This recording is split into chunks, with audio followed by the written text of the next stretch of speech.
Pozdravljeni vsi skupaj. Hvala za povabilo na posvet Energetski prehod Slovenije. Moje ime je Jan Kren in sem član Gibanja Mladi za podnebno pravičnost, zaposlen pa kot mladi raziskovalec na Inštitutu Jožefa Štefana.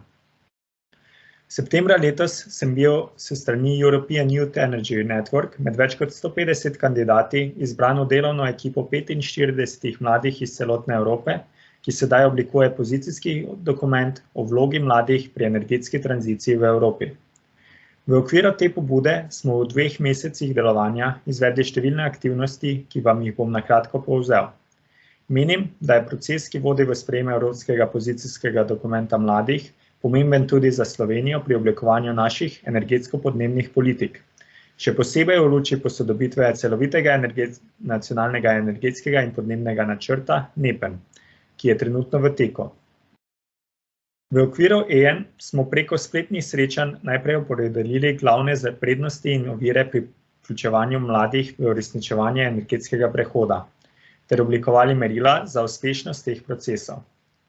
Raziskali in analizirali smo konkretne dobre in slabe prakse vključevanja mladih v energetske izzive na nacionalni ravni. V naslednjih tednih se bomo osredotočili na pripravo osnutka pozicijskega dokumenta. Tega bomo sprejeli in predstavili konec novembra v portugalskem parlamentu in bo služil kot izhodišče za okrepljeno aktivacijo mladih pri uresničevanju energetskega prehoda.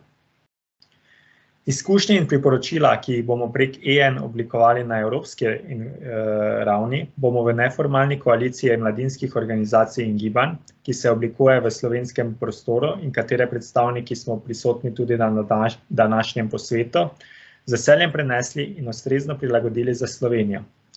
Priložnost vidimo predvsem v povezavi z aktualnim procesom posodobitve NEPN. Menimo, da je aktivacija mladih v procesu odločanja o energetskem prehodu nujno potrebna. Mladi smo običajno precej odprti za nove ideje, pogosteje razmišljamo out of the box, se hitreje prilagajamo in, kar je ključno, smo predstavniki generacije, na katero bodo v prihodnjih desetletjih najbolj vplivale odločitve, ki jih odločevalci v zvezi s prihodnjo oskrbo z energijo sprejemajo danes. Na primeru gibanja Petki za prihodnost smo videli, da sta vztrajnost in odločnost resnično odlika današnje mladine.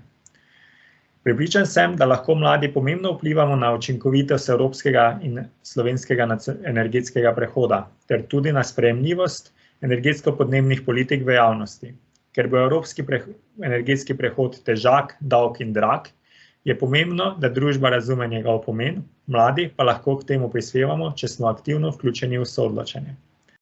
Zato sem vesel, da se v zadnjega pol leta slovenske mladinske nevladne organizacije, gibanja in posamezniki intenzivno povezujemo in pripravljamo načrt skupnih aktivnosti, tako na področju izobraževanja in usposabljanja, kot tudi pri našem vključevanju v oblikovanje politik.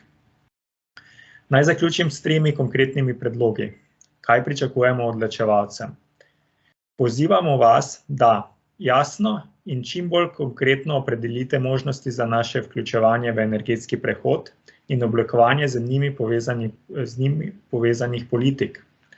Bodite iskreni in transparentni glede tega, kako boste naše pobude, predloge, komentarje vključili, upoštevali in obdelali, ter kako nam boste zagotovili povratno informacijo. In tretjič, zagotovite vire za naše sodelovanje in vključevanje. Podpišite naša prizadevanja s strokovnimi, finančnimi in organizacijskimi viri. Evropski energetski prehod bo težka naloga in zdi se, da Evropa pri nekaterih odločitvah še vedno igra sama proti sebi. Na primer pri odločanju o virih energije, s tem povezano energetsko uvozno odvisnostjo in ključno podnebno krizo. Mladi menimo, da ni več prostora za napake in da ne smemo izpustiti nobene dobre ideje, zato pozivamo odločevalce, da zainteresirane predstavnike mladih aktivno vključite v vse vidike načrtovanja in uresničevanja energetskega prehoda.